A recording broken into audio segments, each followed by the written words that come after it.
Good morning students. आज हम बात कर रहे हैं राजनीति विज्ञान में बेंथम। तो अभी तक हमने देखा था बेंथम का एक परिचय, और परिचय में हमने जो मुख्य रूप से देखा कि बेंथम एक उपयोगितावादी विचारक के रूप में, उपयोगितावाद के प्रवर्तक के रूप में विशेष रूप से जाने जाते हैं। तो आज हम जो आपके बीए पार्ट थर्ड में जो सबसे इंपॉर्टेंट क्वेश्चन रहता है कि बेंथम के उपयोगितावादी सिद्धांत की आलोचनात्मक व्याख्या कीजिए, इसी को फोकस करते हुए हम अपना ये वीडियो आज का बना रहे हैं। तो ये प्रश्न जब भी आता है तो आपको इसमें सबसे पहले बेंथम का जो परिचय है उसके बाद में बताएंगे आपको कि बेंथम के ऊपर उन लोगों का प्रभाव जिनकी वजह से बेंथम ने सुखवादी सिद्धांत का निरूपण किया, प्रतिपादन किया। तो ऐसा नहीं है कि बेंथम से पहले जो उपयोगितावादी सिद्धांत है ये प्रचलन में नहीं था। बेंथम से पूर्व में भी उपयोगितावादी सिद्धांत है, अर्थात उपयोगितावादी सिद्धांत का जो मूल है वो है सुखवादी सिद्धांत, जिसको हम कहते हैं। भारत में भी आपने चारवाक दर्शन फिलोसफी में पढ़ा है सुखवादी, जिसमें कहते हैं कि ऋण लो और घी पियो, जिंदगी में जब तक हो बाकी चीजें परवाह मत करो। आप वो कह रहे हैं कि जीवन में सुख प्राप्ति के लिए आपको जो भी सोर्सेज, आप जहां से भी सुख प्राप्त कर सकते हैं आप करिए। आप आगे पीछे की सोचने की आवश्यकता नहीं है कि आगे क्या होगा, अगले जन्म में क्या है, ऊपर क्या है, नैतिकताएं क्या है। तो इस तरह की जो चीजें हैं इनमें जैसे यहां भी बिलीव नहीं किया। इसी तरीके से हम देखें कि यूनान में भी ये विचार प्राचीन काल से चल रहा है। कई विचारकों ने सुखवादी जो सिद्धांत है उसका प्रतिपादन किया था। एक सुख, क्योंकि ये लोग मान के चलते हैं कि मनुष्य की मूल प्रवृत्ति है वह सुख प्राप्ति की है। मनुष्य की मूल प्रवृत्ति सुख प्राप्त करना है। मनुष्य दुखों से दूर रहना चाहता है और अधिक से अधिक सुख प्राप्त करना चाहता है। तो इसलिए उन्होंने मनुष्य की उस मूल प्रवृत्ति को ही अपने सिद्धांतों में केंद्र बिंदु मान के ये इस सिद्धांत का निरूपण किया था।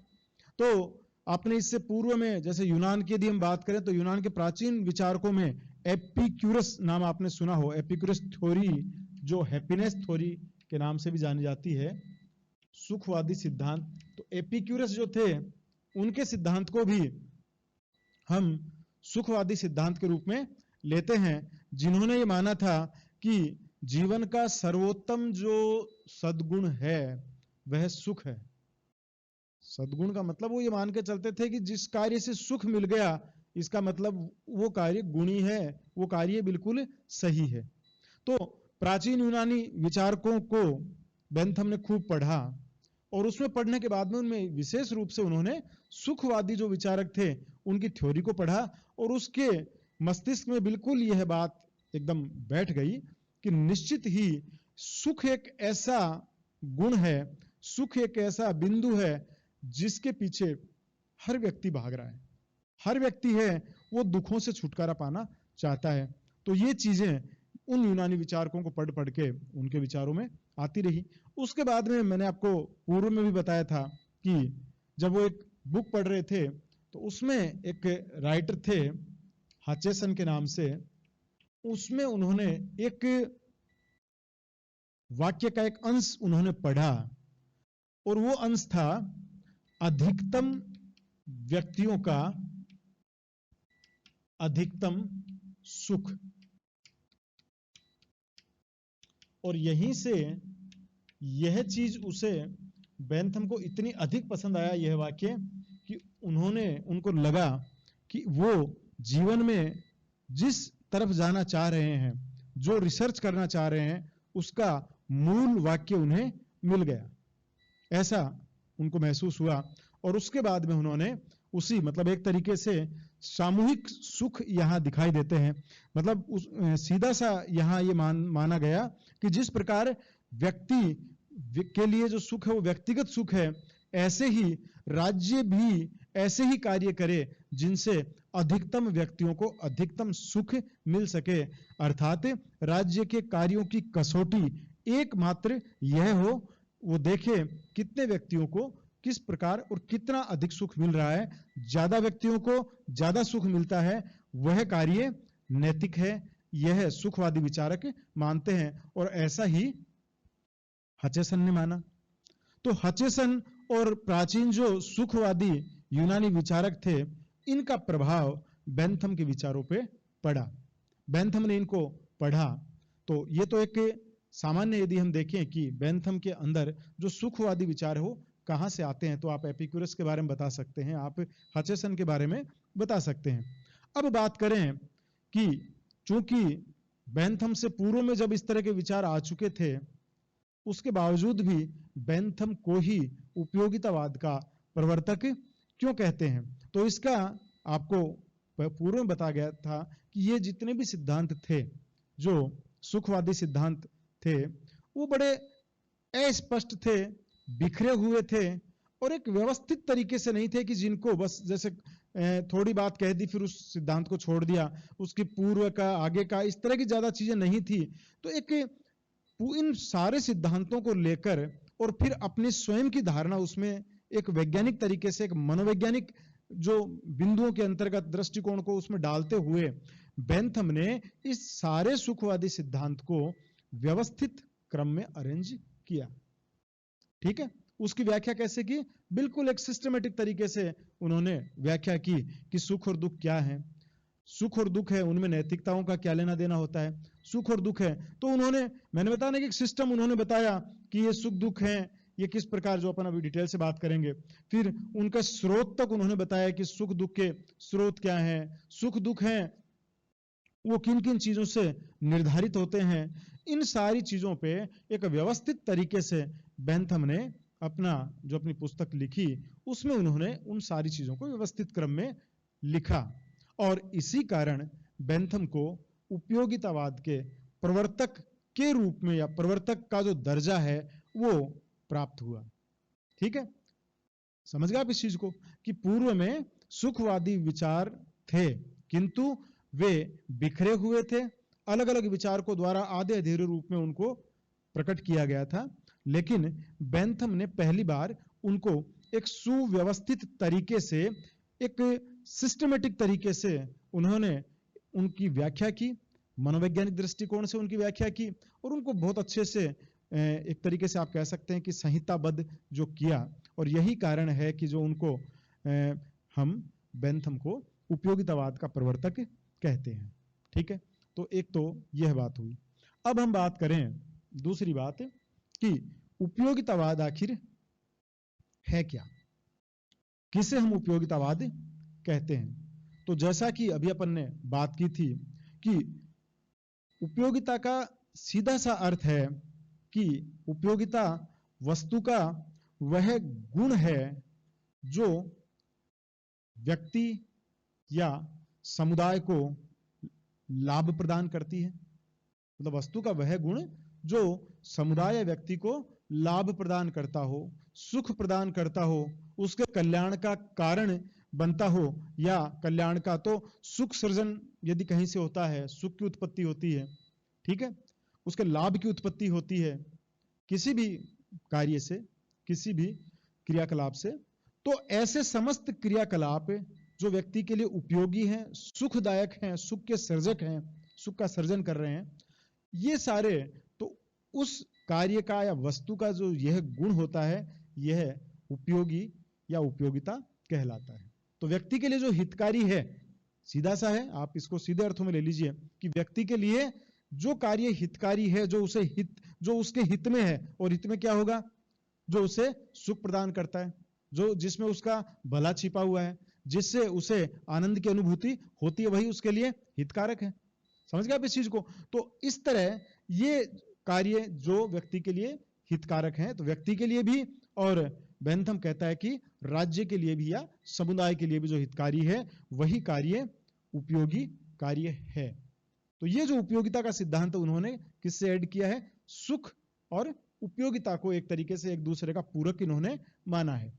कि उपयोगी वही है जो व्यक्ति के लिए सुख का सृजन करता है, और इसलिए व्यक्ति के जीवन में व्यक्ति वही कार्य करेगा जिससे उसे सुख की प्राप्ति हो, क्योंकि बेंथम कहता है कि यह व्यक्ति का मूल स्वभाव है। व्यक्ति नेचुरल या बाई बर्थ एक तरीके से वो हमेशा सुख को प्राप्त करना चाहता है, ऐसा बेंथम का मानना है। बेंथम ने ऐसे अनेक उदाहरण दिए हैं। वो कह रहा है कि हमने जिन लोगों को देखा कि व्यक्ति जीवन से लेके मृत्यु तक केवल सुखों के पीछे भागता है, ऐसा बेंथम का मानना है। क्लियर चीज? तो वो कह रहा है कि जब बिल्कुल स्पष्ट है कि व्यक्ति पूरी जिंदगी भर सुख के पीछे भागता है, तो इसका मतलब व्यक्ति की मूल प्रवृत्ति है वो सुख को प्राप्त करना है, और इसी सुखवादी सिद्धांत को उसने उपयोगितावाद का नाम देते हुए अपने सिद्धांत में राज्य के लिए उसने एक सिद्धांत का निर्माण किया। जो हचेसन वाला वाक्यांश था, वही वाक्यांश उसने किसके लिए इस्तेमाल किया? राज्य के कार्यों के लिए। उसने कहा कि जिस प्रकार व्यक्ति अपने व्यक्तिगत सुखों के आधार पर कामों को सही और गलत ठहराता है, उसी प्रकार राज्य के लिए भी सही और गलत का एक ही मानदंड होना चाहिए, अधिकतम व्यक्तियों को अधिकतम सुख। अधिकतम व्यक्तियों का अधिकतम सुख, यही एकमात्र कसौटी जो बेंथम मानता है कि राज्य के लिए होनी चाहिए। ठीक है ना? वह कहता है कि जब भी राज्य को यह देखना हो कि सही क्या है, गलत क्या है, उचित क्या है, अनुचित क्या है, कौन सा कार्य ठीक है, कौन सा कार्य गलत है, बेंथम का मानना है कि ऐसे सारे बिंदुओं पर राज्य को मात्र एक ही सिद्धांत पे कार्य करना है। इन समस्त कार्यों में वह यह देखे कि किस कार्य में अधिकतम व्यक्तियों को अधिकतम सुख की प्राप्ति हो रही है। जिस कार्य में अधिकतम व्यक्तियों को अधिकतम सुख मिल रहा है, वही कार्य उचित है, वही कार्य सही है, वही सत्य है, और बाकी कार्य वो कहता है कि दूसरा कार्य है वो सत्य नहीं, मतलब वो अनुचित वह मानता है कि उसे राज्य को करने की आवश्यकता नहीं है। तो एक सीधी कसौटी जो दे दी राज्य को काम करने के लिए, वो बेंथम ने अधिकतम व्यक्तियों के अधिकतम सुख को दी है। तो यह बेंथम का उपयोगितावाद का जो मूल अवधारणा है। तो दूसरा आप लिखेंगे उपयोगितावाद से अर्थ। ठीक है, उसमें आप यह चीज लिखेंगे जो हमने जो ये बात की है, यह आप शॉर्ट में लिखेंगे कि बेंथम का सीधा सा अर्थ है कि व्यक्ति का मूल स्वभाव जब सुख प्राप्ति है तो वह इसी सिद्धांत को राज्य पर भी लागू करना चाहता है, और राज्य के लिए वह हर क्रियाकलाप की एकमात्र कसौटी देता है कि किसी भी कार्य के बारे में राज्य वह कार्य सही है या गलत है, इसके लिए राज्य एक सिद्धांत का प्रयोग करेगा, अधिकतम व्यक्तियों के अधिकतम सुख को ध्यान में रखते हुए वह उसके अनुसार कार्य को सही और गलत ठहराएगा। जिस कार्य में लोगों की संख्या ज्यादा लाभ उठा रही है, जिस कार्य में लोगों को ज्यादा सुख मिल रहा है, वही कानून उनके हित में बनना चाहिए। तो कानून निर्माण का, विधि निर्माण का एकमात्र जो सिद्धांत है, एकमात्र जो कसौटी है, वो बेंथम देता है अधिकतम व्यक्तियों का अधिकतम सुख। इसी को हम उपयोगितावादी सिद्धांत कहते हैं। तो पहला, बेंथम के ऊपर किन विचारकों का प्रभाव पड़ा वो हमने लिया। दूसरा, हमने देखा है कि उपयोगितावाद है उसका अर्थ क्या है, उसकी अवधारणा क्या है। समझ गए आप यहां तक? तो दो बिंदु आपने अभी क्लियर किए हैं कि ये जो इनको पहले आप अच्छे से समझ लीजिए। तो जैसा कि वही आप बार बार इसमें आएगा। अब हम जो नेक्स्ट बात करेंगे, नेक्स्ट जो हम बेंथम के उपयोगितावादी सिद्धांत में बात करेंगे, वह हम करेंगे कि बेंथम किस प्रकार उपयोगितावादी सिद्धांत को लागू करता है और किस प्रकार वह उपयोगितावादी सिद्धांत की अवधारणा को स्पष्ट करता है। ये हम जो नेक्स्ट इससे वीडियो तैयार करेंगे। तो आज हमने जो पार्ट फर्स्ट है इस वीडियो का, उसमें हमने दो चीजें देखी है। बेंथम के ऊपर किन विचारकों का प्रभाव था जिनकी वजह से उसने अपना जो सिद्धांत है, अवधारणा का निर्माण किया, और दूसरा हमने देखा कि बेंथम की उपयोगितावाद का अर्थ है वह क्या है। नेक्स्ट जो वीडियो है उसमें हम बात करेंगे कि सुख और दुख, इनके बारे में बेंथम क्या कहता है। उसके बाद में हम बात करेंगे कि बेंथम नैतिकता के बारे में क्या कहता है। ठीक है ना, तो ये दोनों नेक्स्ट वीडियो में आप देखेंगे। तो सेकंड वीडियो हम जो बनाएंगे, ठीक है।